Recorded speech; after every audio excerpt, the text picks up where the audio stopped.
Okay, everybody, we're ready for our next presenter, and it's Elizabeth Binks. Elizabeth is a software engineer specializing in blockchain protocol engineering. Her recent areas of research and development include P2P networking, cryptography, privacy, and interoperability. She often attends and speaks at conferences in the space. Let's give her a round welcome applause.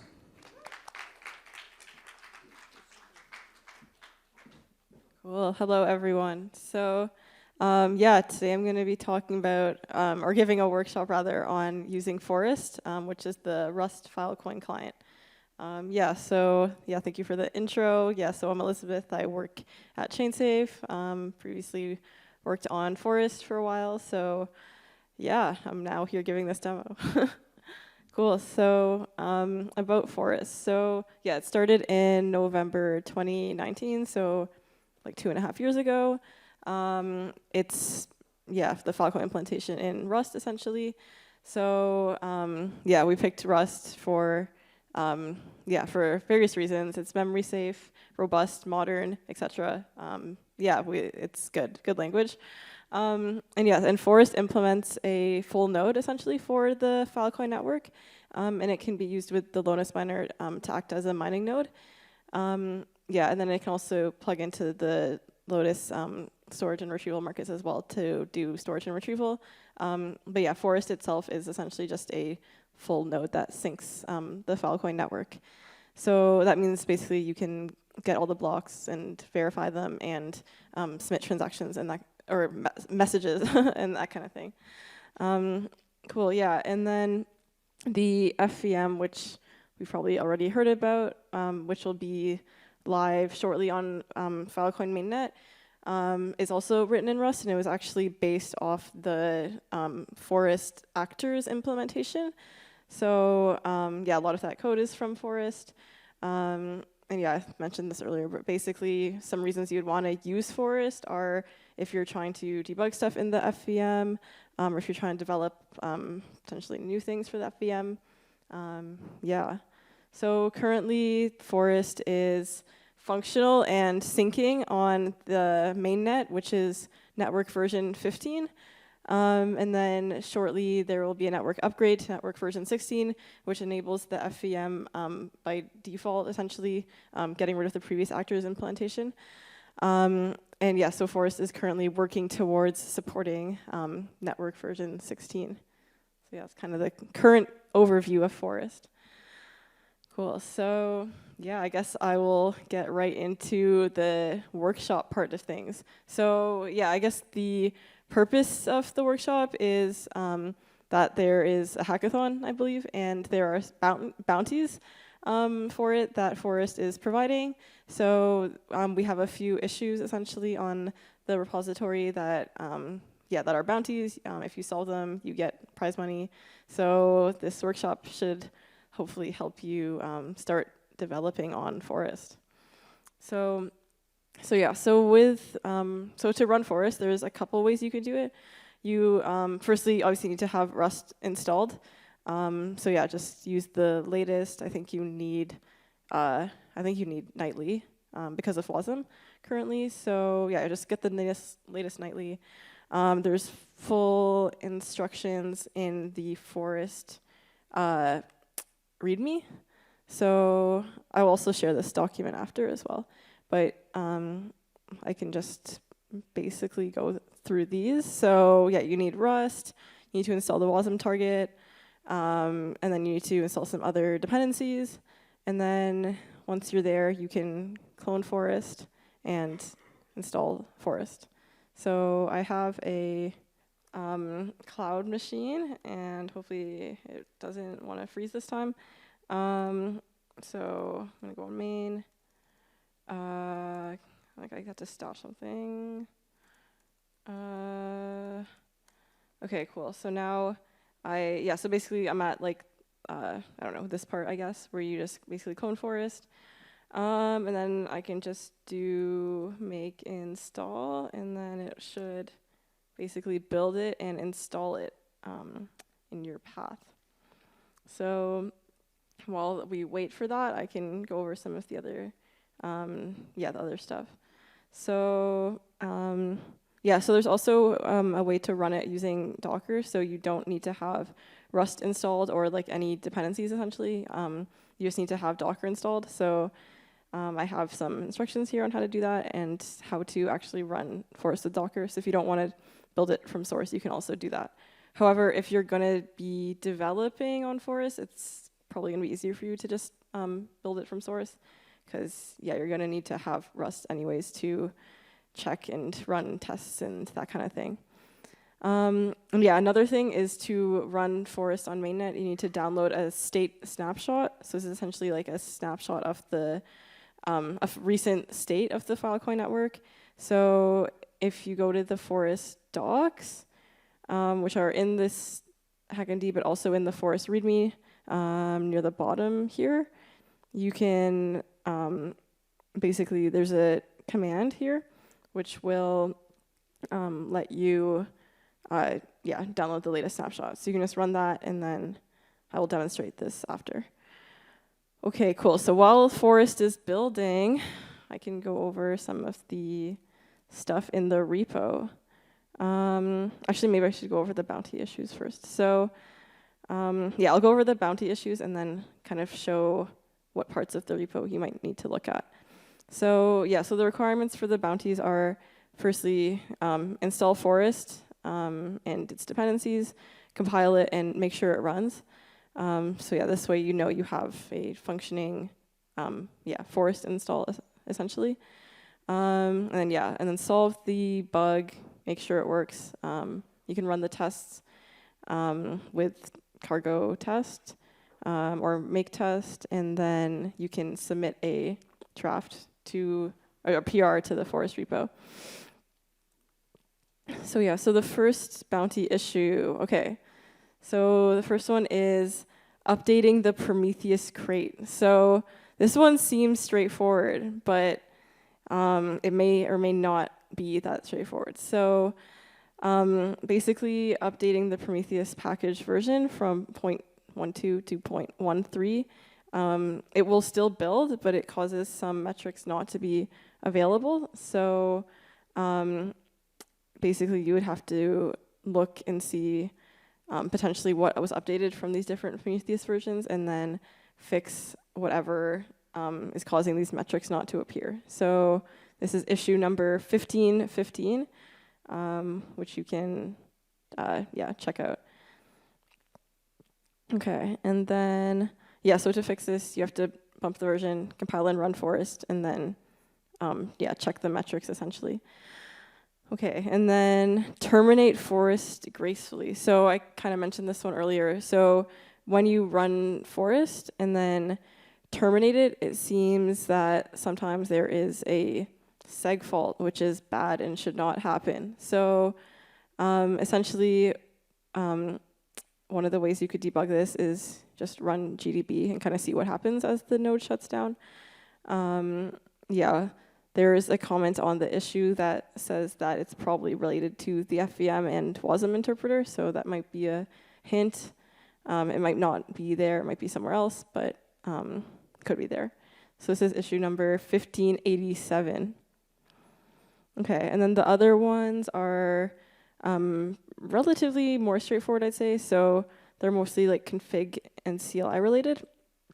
So hide progress bars behind a config flag. So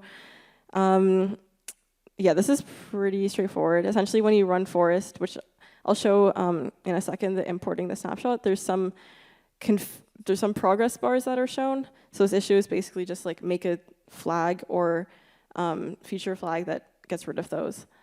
So you can do this at compile time or runtime. It's kind of up to you as an implementer. Next one is order independent configuration for toml serde. So basically what this means is that we have a config struct, and all of the options are just kind of thrown into this config struct, but we want it to actually have subsections. So for example, like a miscellaneous section, rocksdb section. So what you need to do to implement this is basically just put other structures named like miscellaneous or roxdb into this config structure, and then move the options into there. So that one's pretty simple, I think. And the last one is pretty CLI errors. So Forest has a CLI that you can use to interact with it, and basically does like RPC calls and that kind of thing. So this issue is for basically printing the actual like human readable error when you do some of these CLI calls. So yeah, so for example, if you do forest wallet list while Forest is running, you will see that it just says like error 403, but you want to know like what this actually means. So yeah, so you can basically just throw some nice logs in there, and that should do it. Okay, cool. So those are the bounty issues. And then now I will run Forest for everyone. So yeah, so I already have a snapshot downloaded. So it's called minimal finality state roots, other stuff .car. So this is the file that you want to import. So yeah, so you can get it from this command in the Forest documentation. So yeah, then to run it, you can just basically copy paste this command here, except you want to put path to snapshot as the path to the actual car file. Okay. So yeah, so now we can see it's importing. Might take a while. You can see there's this little progress bar. Yeah, I don't know how long this is going to take, so I'm going to go over Forest in the meantime. Cool. So yeah, actually, so basically like these two commands, like building Forest and actually starting it and importing the snapshot, are really all you need to run Forest. Yeah, when you're actually developing on it, you're probably not going to want to like build and run it every time, but you could just do like cargo check and like cargo tests and that kind of thing instead. Yeah. So the Forest repo. So this is the Forest repo. There's quite a few crates in it, so I'll quickly go over what they are. So yeah, so blockchain, you probably, if you're doing the bounties, you probably don't need to worry about most of these, but I'll just go over them anyways. So blockchain contains sort of blockchain-related crates, as you might think. So this is stuff like the syncing algorithm and the transaction pool or message pool, and the state manager, which manages like the current state of the node. And then crypto is pretty straightforward. It just contains like cryptographic operations that Forest needs, so like signing and VRF and that kind of thing. Docs is just docs. Encoding is the encoding package essentially for Forest. So yeah, just encoding and serializing structs and that kind of thing. And then Forest. So there's someone just entered the waiting room. Interesting. Okay, so yeah, so in Forest, this is the actual like entry point essentially into the node.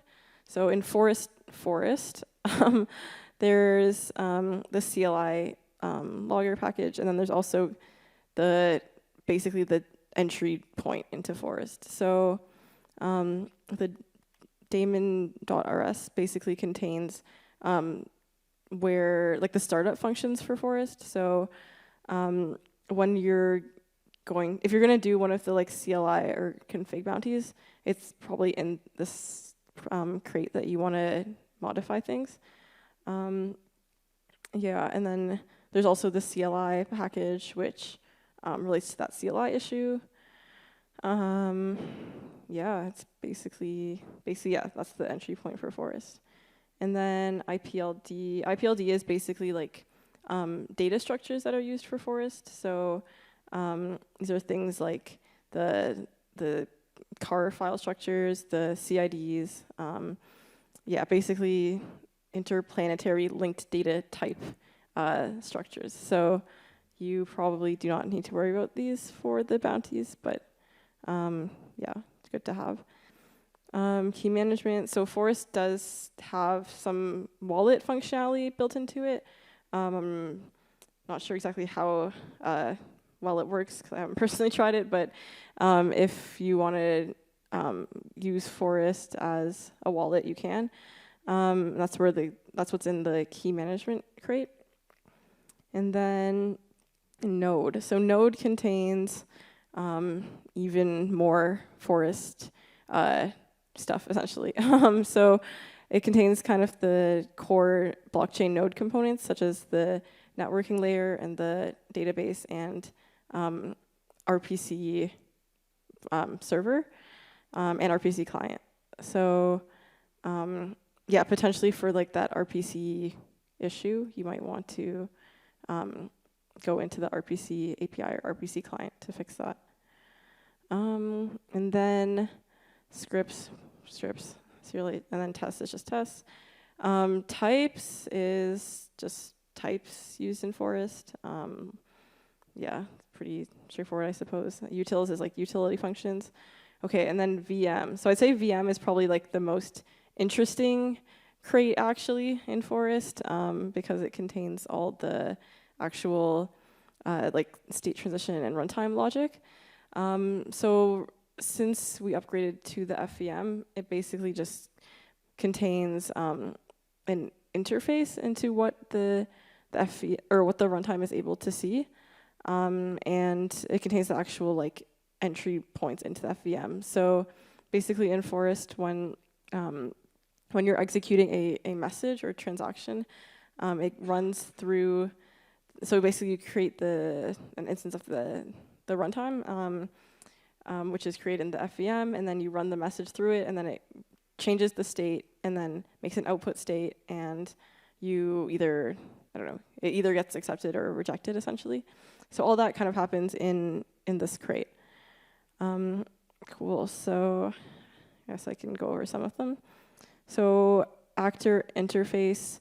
So actors are sort of a Filecoin specific word that means basically like built-in state transition logic. So yeah, so there are certain actors like basically like miner, multisig, I don't know, payment channel. Like there's a bunch of basically logic that's built in. So yeah, so basically the FVM change allows you to make custom actors akin to smart contracts. So you can sort of think of an actor as a contract, but not exactly because it's in native code, and also, yeah, and also it can be recreated at different times, I suppose. Unlike a smart contract where you kind of deploy it once, and then it's there, and then you have to like redeploy it to have another instance. And then, yeah, actors are sort of different because you can kind of like they're just there already. It's more akin to like a precompile, you could say, on Ethereum, but not exactly. Cool, yeah, so the actor interface basically has like, so yeah, these are all the built-in actors. There's a few. And yeah, this basically contains the interface from the FVM into all of them. Address is the addresses of the actors. Interpreter actually contains the FVM, I believe. So yeah, so in here, FVM is basically like the actual interface in the FVM. So the FVM is actually in a separate repo, which I think is called ref FVM now. Yeah. So yeah, so basically Forest FVM actually uses this crate, which is this entire repo, which is the Filecoin project ref FVM. So what's in the FVM is that it actually contains all the actors that were previously there, but then it also has, or it will have a custom logic so that you can deploy like smart contracts essentially and custom application logic. And yeah, and like I mentioned earlier, so the ref FVM is in Rust, gets compiled to WASM, and there's a WASM interpreter essentially in Forest and Lotus that runs it. Cool. Okay, then message. So this contains basically all the different message-related stuff. So messages are transactions essentially. So this is just basically types for messages and receipts. Runtime contains, it contains like what's it called? The interface or trait for the runtime. So this is basically what is accessible to actors in the, actors that are running the state transition function. So you can kind of just, I don't know, see here for fun what it is able to access. So it's kind of things like changing the state and that kind of thing. So yeah, source contains kind of random stuff. State migration, I'm probably not going to go over that. State tree is pretty self-explanatory, I guess. It's just the state tree. Cool. Okay, I think that's basically an overview. So Forest is still importing the snapshot. The logs just got totally all weird and messed up. I'm not, okay, it says there's still like 15 minutes, so are there any questions while we wait for this snapshot to import?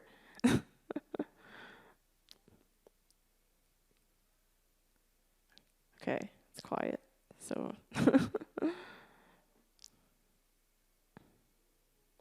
Anything else anyone would like to see? Is anyone planning to work on any of the bounties? Okay, tough crowd today. Cool, okay. What time is it? Okay. I don't know if I want to sit here in silence for 15 minutes, so I'm not sure if I should end it early or, yeah, I guess if there's no more questions, I probably can. Yeah, if anyone wants to contact me or the Forest team, if you plan to work on any of the bounties, yeah, definitely reach out to us if you have any issues or need clarification on anything. Yeah, so my email is elizabeth@chainsafe.io. And you can also reach the Forest team on the ChainSafe Discord, which should hopefully be linked in the README of Forest. Yeah, it is. So yeah, you can go to the Discord. There's a FileCoin channel. You can message us in there as well. You can also open an issue or something on the repo, but that might be a bit slower. Yeah, I think that's probably the best ways to contact us.